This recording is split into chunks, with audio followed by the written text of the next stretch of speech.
Калі глядзець на тое, якія каштоўнасці падзяляе большая частка беларускага грамадства, сапраўды можна казаць, што гэта праеўрапейскія каштоўнасці.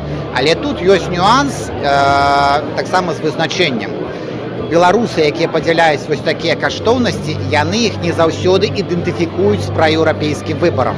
Правы чалавека, дэмакратыя і гэтак далей, эканамічныя і так далей, тыя, якія ўвесь свет асацыюе з еўрапейскім наборам. Беларусы не асацыююць. І атрымліваецца, што па каштоўнасцям мы праеўрапейскія часцяком, да?